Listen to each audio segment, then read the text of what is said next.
What if your barista knew your deepest secrets just by looking at you? For Leo Maxwell, the frantic rush of the Daily Dose coffee shop was a symphony of unspoken truths. As the stressed woman at the counter tried to calmly order a decaf latte, Leo saw the subtle tremor in her lower lip, the slight clenching of her jaw. "And a double espresso shot for later, right?" he offered, her eyes widening in disbelief. The aroma of roasted beans and warm milk was the perfume of Leo's life, clinging to his clothes and the quiet lines around his 26-year-old eyes. He was good at his job, efficient, polite, almost invisible. He moved through the mid-morning lull, a silent observer amidst the clatter of ceramic and the hiss of steam. There was the perpetually cheerful student, whose forced smile betrayed the crushing weight of impending deadlines. The businessman, whose confident posture couldn't hide the rapid blinking of anxiety. Another perfect latte, Leo. Brenda, his co-worker, hummed, wiping down the pastry case. "You're a machine." If only she knew the machine was constantly processing, constantly seeing past the mundane masks. In the quiet solitude of his cramped apartment that evening, Leo flipped open his worn sketchbook. Page after page, faces stared back at him, their micro-expressions exaggerated, laid bare. A barely there sneer, an almost imperceptible widening of the eyes, the subtle shift in a brow, the flicker of truth he saw in everyone. It was a gift, yes, but also a burden. How do you connect with people when you constantly see the lies they tell themselves, the fears they hide, the desires they suppress? Every conversation felt like a performance, every interaction a subtle deception. It made genuine connection feel like an impossible dream, leaving him adrift, always an observer. The lunch rush was a different beast. Noise, urgency, and the casual condescension of those who believed their time was more valuable than anyone else's. Mr. Thorne, a sharp-suited executive from the financial district, snapped his fingers impatiently. "My usual, and make it snappy. I'm on a very tight schedule." His tone was imperious, but Leo caught the fleeting hint of desperation in his tightly controlled smile, the way his left eye twitched almost imperceptibly. Thorne wasn't just busy.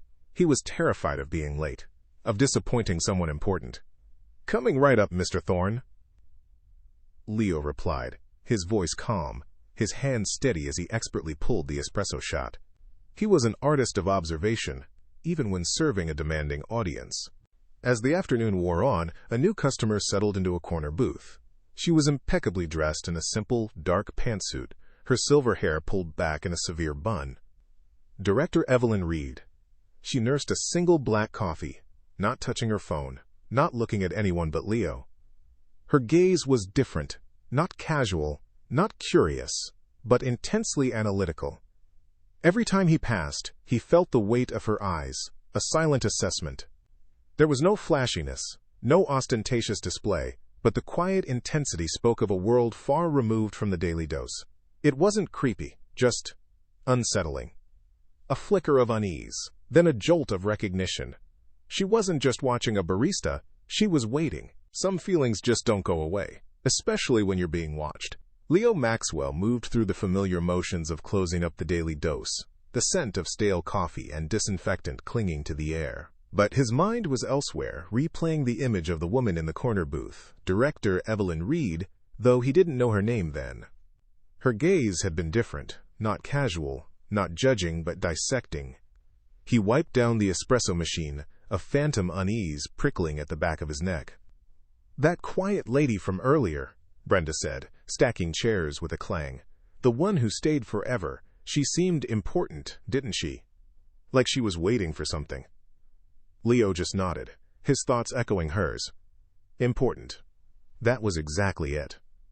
He felt watched, even now, in the quiet hum of the emptying coffee shop. What if a stranger left you an envelope that could change everything? Leo slung his worn messenger bag over his shoulder, the familiar ache in his feet a dull throb. He was halfway out the back alley door when Brenda called out, "Hey, Leo, wait up!" She hurried towards him, a sleek black envelope clutched in her hand. It was made of heavy, expensive cardstock, unlike anything he'd ever touched. No name, no address, just a simple, elegant silver seal. A stylized, almost geometric eye. "The quiet lady," Brenda explained, her eyes wide with curiosity. She came back a few minutes after you left. Said she forgot to give this to you. Told me to make sure you got it personally. Leo frowned, taking the envelope. It felt impossibly heavy. Weird, right? Brenda added. Looked like a spy or something. Leo barely heard her. His fingers trembled slightly as he broke the seal. From coffee grinds to covert ops? This just got real. Leo stumbled into his tiny apartment, the black envelope clutched like a secret. Maya, his oldest friend, was sprawled on the couch, scrolling through her phone. "Whoa, you look like you've seen a ghost," she said, looking up. Leo didn't speak. He just walked over and laid the contents of the envelope on the coffee table. First, a business card, thick and black, with the geometric eye crest embossed at the top. Below it, in minimalist silver lettering, Director Evelyn Reed, National Intelligence Agency. Leo's breath caught. The NIA. It wasn't just some vague government department. It was the Sonnenbox Archer Agency. That was the quiet woman from the diner. It seemed impossible. Next to the card, a train ticket. A one-way ticket to Washington, D.C., departing tomorrow morning. The National Intelligence Agency, Maya whispered, her eyes wide with disbelief as she picked up the card. Leo, what is this? An intelligence agency wants ME? Is this a dream or a nightmare? Tucked into the fold of the ticket was a small, handwritten note on matching black stationery. The script was sharp and decisive. A bold, forward-slanting hand in silver ink. Mr. Maxwell, your unique observational skills are wasted on mundane interactions. The agency requires your sight. A car will be waiting for you at your address tomorrow at 8 a.m. This is not a request. It's an opportunity to serve a higher truth. Maya read it, her face draining of color. Her initial shock quickly morphed into deep-seated suspicion. "Okay, hold on," she said, standing up and pacing the small living room. "A strange intelligence director leaves you a cryptic note and a train ticket? Leo, this is every red flag in the book. This is how horror movies start. Human trafficking, a weird cult, some kind of creepy Manchurian candidate, fantasy. You cannot be serious." Leo ran a hand through his hair. I know. It's crazy. But the note, wasted on mundane interactions. She saw. One decision could change everything. Would you take the risk? Leo looked around the cramped apartment, at the peeling paint on the walls, the stack of overdue bills on the counter. He thought of his apron hanging by the door, smelling of burnt coffee. This was his reality. It was safe, predictable, and it was slowly suffocating him. The note said, "This is not a request." It felt like a command, but also a challenge to be more than what he had become. The fear was real. Maya's warnings were logical. But the pull of a life where his gift might actually mean something, where he wasn't just an unseen observer, was stronger. It was the most terrifying decision of his life. He looked at Maya, his oldest friend, his anchor in this difficult life. "I think I have to go," Leo said, the words tasting strange and foreign on his tongue. "I have to know. The car that picked me up wasn't taking me to just another job." At precisely 8 a.m., a black Mercedes-Benz S-Class, silent and imposing, materialized outside Leo's unassuming apartment building. A chauffeur, impeccably dressed, emerged and held open the rear door. He didn't ask for identification, simply a polite nod and a soft, "Mr. Maxwell, we are ready when you are." Leo slid into the plush leather, the door closing with a hushed thud, sealing him away from the familiar world. The ride was silent and smooth, the tinted windows transforming the bustling city into a blur of abstract art. He watched his old life, the familiar deli, the bus stop, the endless stream of hurried faces, recede into a profound sense of unreality. He was untethered, floating between two worlds. I walked into a building that didn't exist, and my old life disappeared. The sedan didn't stop at a grand entrance, but at a nondescript, slate-gray building nestled between two unremarkable office blocks in Washington, D.C. No visible signage, no flashing lights, just a heavy, anonymous door. Leo was escorted through a labyrinth of silent corridors, each turn leading to another security checkpoint. Flashing badge readers, silent guards with unreadable expressions, cold, blank walls. The air was sterile, hushed, intensely official. It was a complete antithesis to the warm, chaotic clatter of the Daily Dose coffee shop. He felt a profound sense of intimidation, a dizzying disorientation that solidified one thought. He was utterly out of his depth. This wasn't just a new job. It was a new dimension. Meeting the woman who pulled me from obscurity was like facing a force of nature. He was finally led to an office on a high floor, its entire wall a pane of glass offering a panoramic, breathtaking view of the city.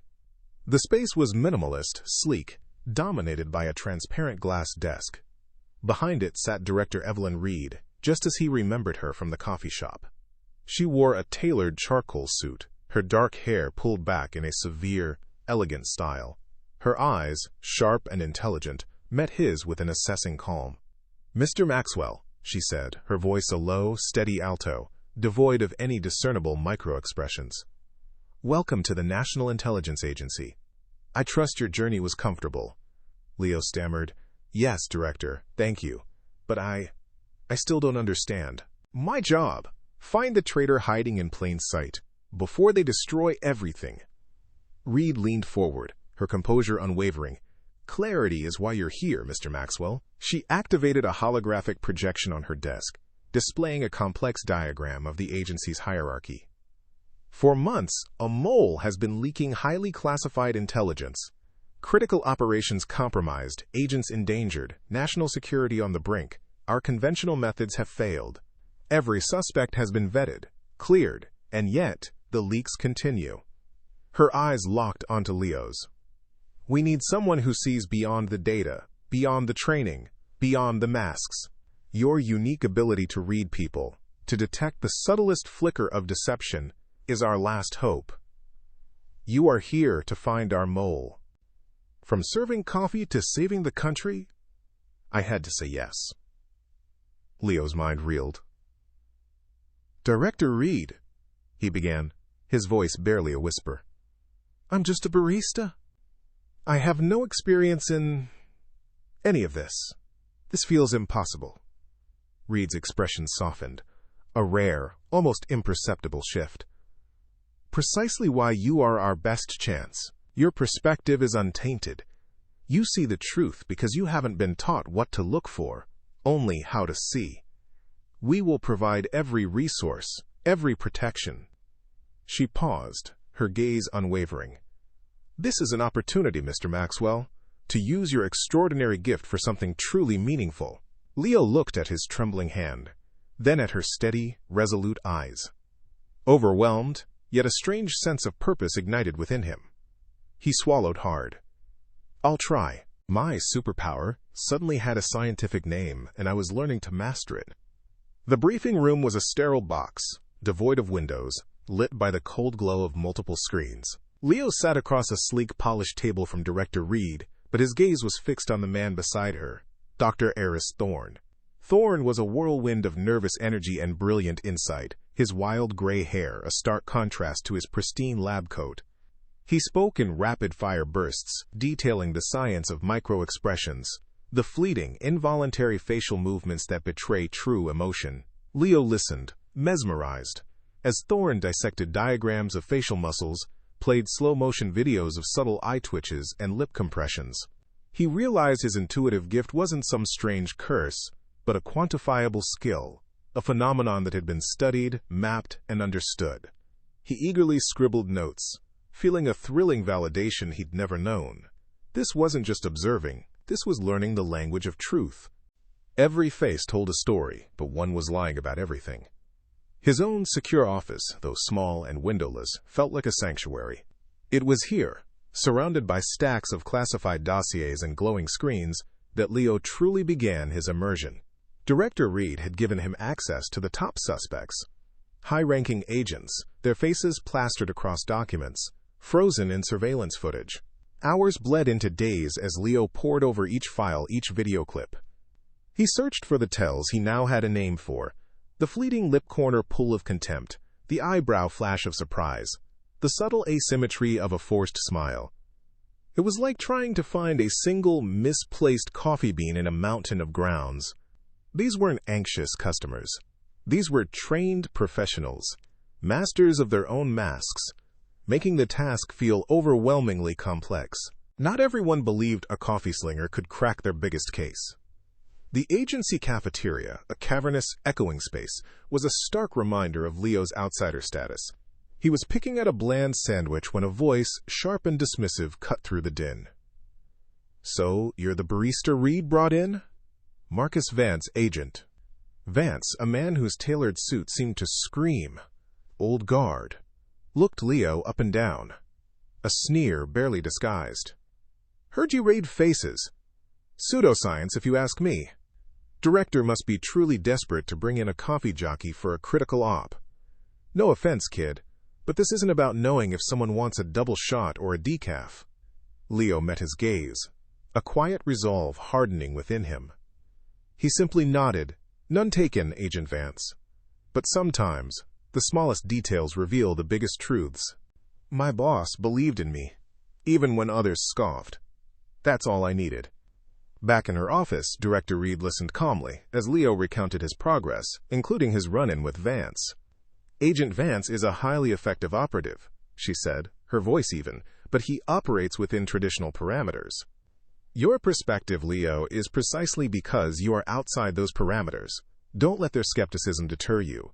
It's a natural reaction to the unconventional. Focus on your strengths. You see what they've trained themselves to ignore." Her firm nod, the quiet determination in her eyes, was all the reassurance Leo needed. He felt his shoulders straighten, a renewed sense of purpose replacing the earlier sting of Vance's words. He wasn't just a barista anymore, he was a weapon, and his director trusted him. "I saw something no one else did. The mole was closer than they thought." It was late, the agency building a hushed monument to silent work. Leo was deep into a routine debriefing video of Section Chief Davies, a man whose poker face was legendary. He'd watched it a dozen times, seeing nothing. But this time, after countless hours of intense focus, a flicker, a minute, almost imperceptible contraction of the asterisk corrugator supercilii asterisk muscle, a fleeting brow furrow, followed by an immediate forced relaxation. It spoke of cognitive dissonance, a brief internal struggle before presenting a composed front. It was a tell, a ghost of an emotion, lasting less than a quarter of a second. Leo leaned forward, heart pounding. He rewound, played, paused. There it was again. A triumphant grin spread across his face. He'd found it. He knew who the mole was. What if every flicker of a person's face held a secret, and you were the only one who could read it? Leo Maxwell, now masquerading as a junior aide, found himself in a high-level agency conference room, a space that hummed with a different kind of energy than the Daily Dose. Here, the stakes weren't a perfectly foamed latte, but national security. His hand moved across a notepad, scribbling seemingly innocuous notes, but his gaze, sharp and darting, was fixed on the faces around the polished mahogany table. Agent Vance, ever the picture of controlled arrogance, occasionally tapped his pen, a micro-gesture of impatience. Dr. Albright, usually so composed, had a barely perceptible tremor in her left hand as she adjusted her glasses. And Section Chief Davies, smooth and reassuring, displayed a fractional tightening around his eyes whenever the conversation veered toward the recent intelligence leaks. Every smile, every glance, every word spoken, Leo was watching for the lie. He catalogued each tell, each subtle inconsistency, a silent observer in a room full of highly trained deceivers. The truth, Leo knew, wasn't always a dramatic confession. Sometimes, it was a pattern of tiny, almost invisible betrayals. Back in Director Reed's office, the whiteboard displayed the faces of the top suspects, now annotated with green and red marks. Albright's tells were anxiety, genuine fear of the leaks, Leo explained, pointing to her photo. Not the triumph or guardedness I'd expect from a perpetrator. She's worried, but not complicit. Reed listened, her gaze unwavering. Vance, on the other hand, showed a consistent pattern of suppressed anger, especially when his authority was questioned. And Davies had a fleeting moment of relief, almost satisfaction, when a specific detail about the compromised operation was mentioned. Then, a quick, practiced mask of concern. Some suspects were cleared, but the truth was still hiding in plain sight. Sometimes, to find the truth, you had to plant a lie. Leo found himself in a sterile interview room, a two-way mirror reflecting his own focused stare. Across from him sat Agent Marcus Vance, believing this was a routine debriefing, Leo merely a junior analyst. Agent Vance. Leo began, his voice calm. We've received intelligence suggesting the leak might be related to a new deep-cover operative in Berlin, specifically in the Tiergarten sector. It was a fabricated detail, a tiny piece of bait.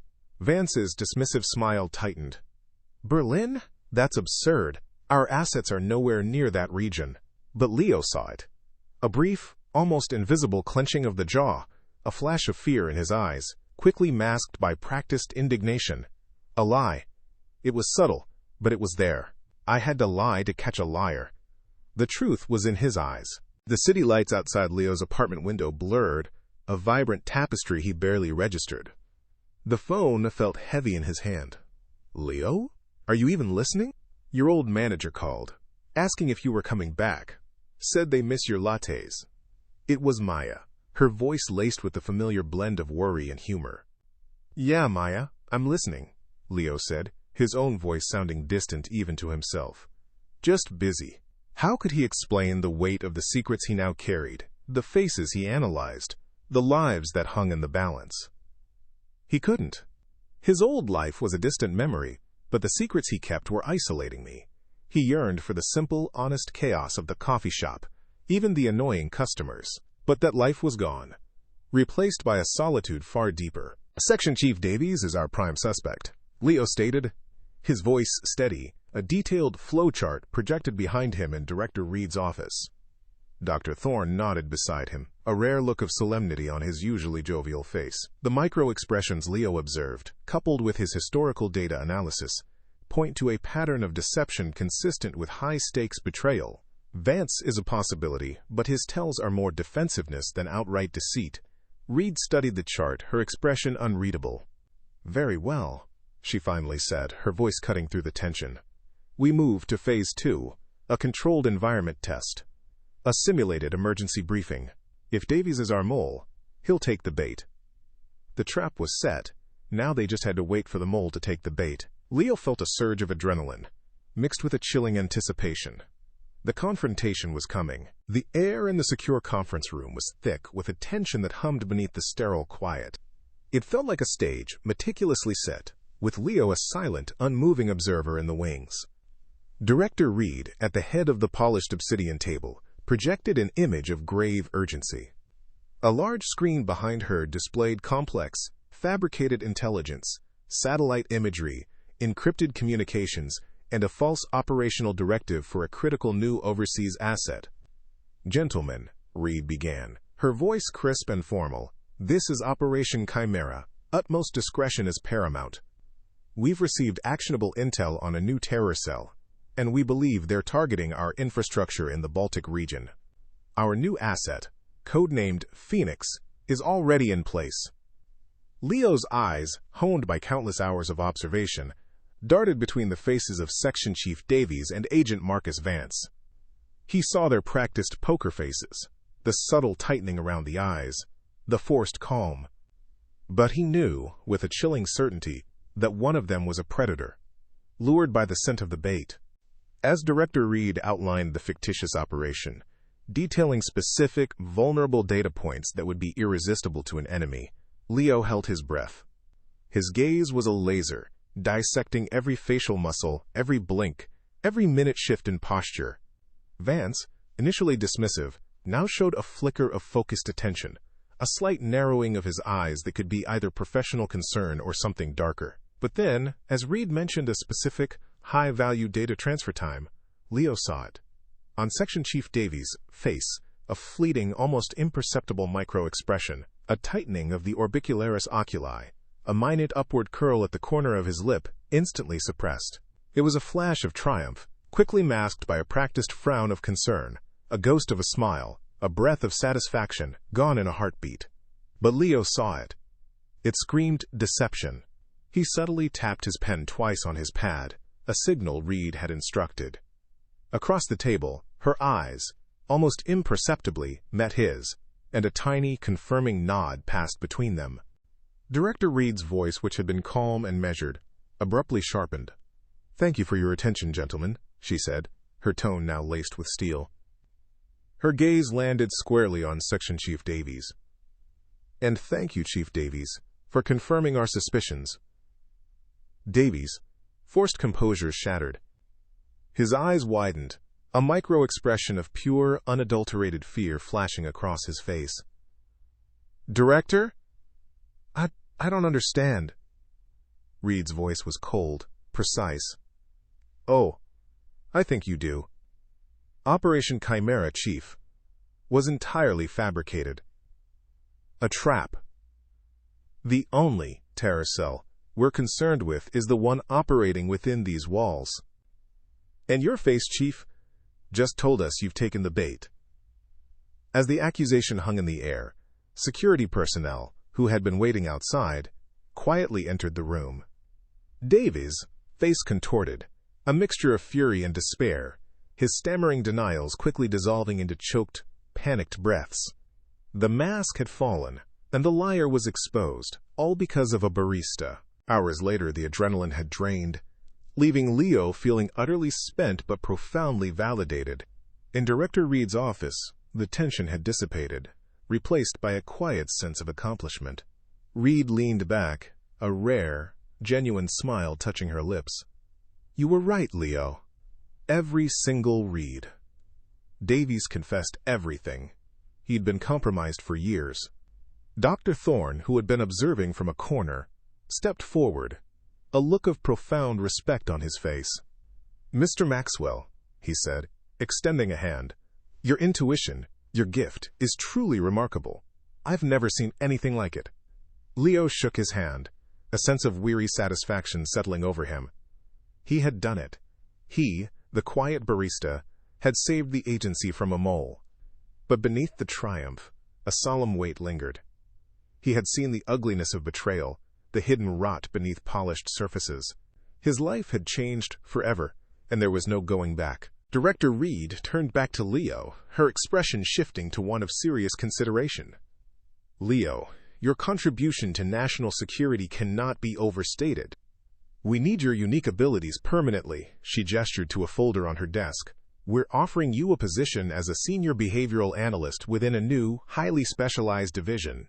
The salary is substantial, with full benefits and a generous housing allowance here in D.C. You'll have all the resources you need to refine your skills, to truly make an impact."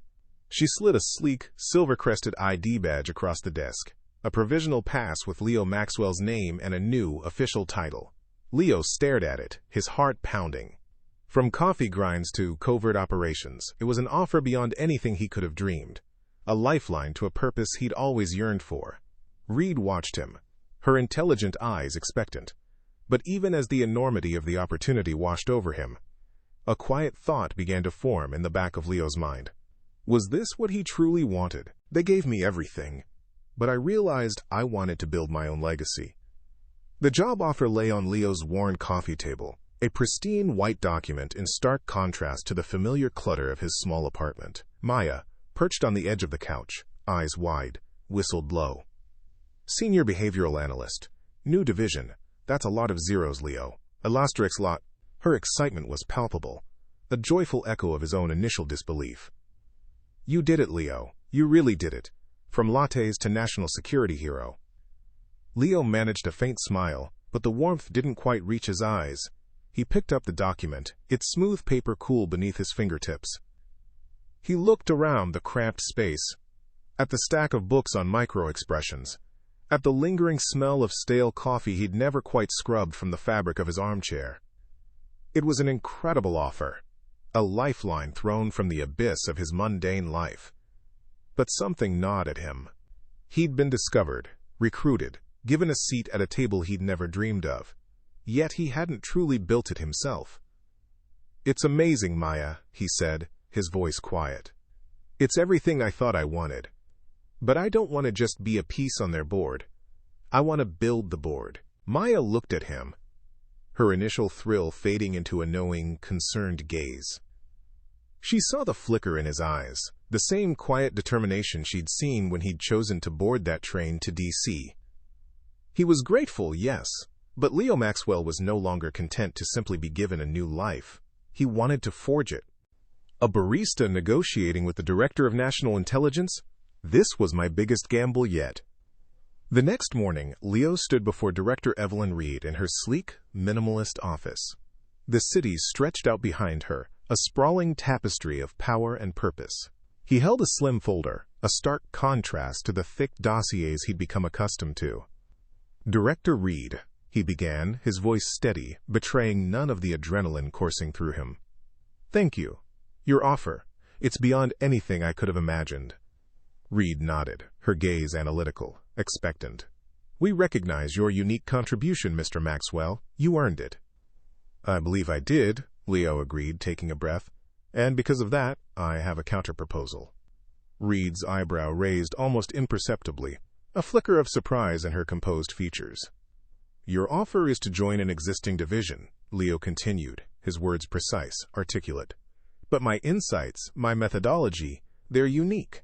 They're about preemptive threat detection, understanding the human element before it becomes a crisis. I propose creating a new unit, the Behavioral Integration Unit. I want to lead it."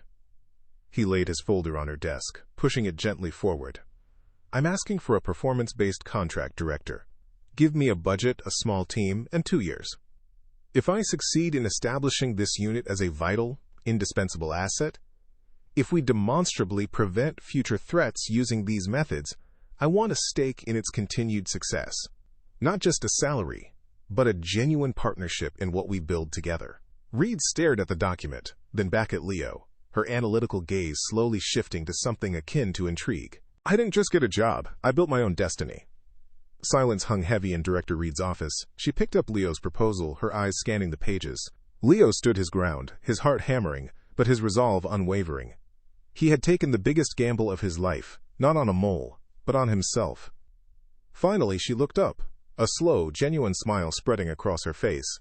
It was the first time Leo had seen her truly break her composure, and it transformed her formidable features. A former barista who, a few weeks ago, was serving coffee is now proposing to lead a new division and negotiate a performance-based partnership with the National Intelligence Agency, she said, a note of impressed disbelief in her voice. She leaned forward, her eyes bright with a new kind of respect. "Mr. Maxwell, you are full of surprises. And I believe in backing a good bet." She extended her hand across the polished desk. "You have a deal. Welcome, not just as an analyst, but as a founding partner of the Behavioral Integration Unit. I look forward to seeing what you build." Leo's hand met hers, a firm, decisive clasp that felt like an electric current.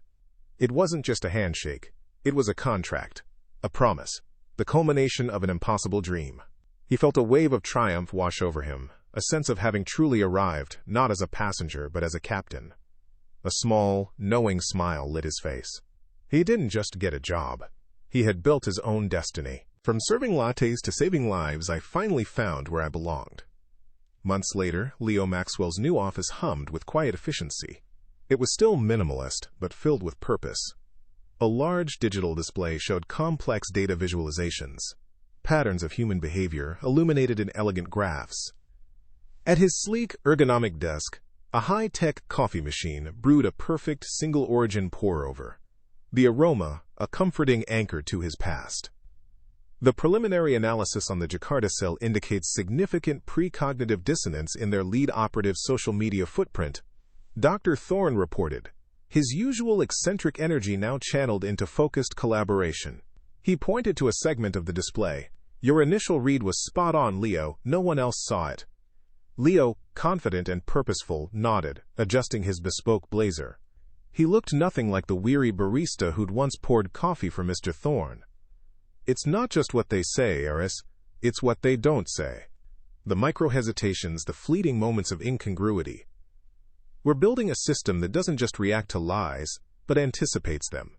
He took a sip of his coffee, a small, satisfied smile touching his lips. He was no longer just reading faces across a counter. He was reading the silent language of global threats, protecting truths that mattered. He had found his place, a new kind of coffee to serve. Your hidden talent could be the key to your extraordinary future. What will you do with it? As evening settled over Washington, D.C., Leo stood at his office window, looking out at the glittering city lights. It had been a whirlwind, a life-altering journey from the stale coffee and burnt bacon grease of the Daily Dose to the high-stakes world of national intelligence. He thought of the quiet man he once was, burdened by a gift he didn't understand, feeling isolated by his unique perception. Now that gift was his purpose, his legacy. Leo's story isn't just about a lucky break.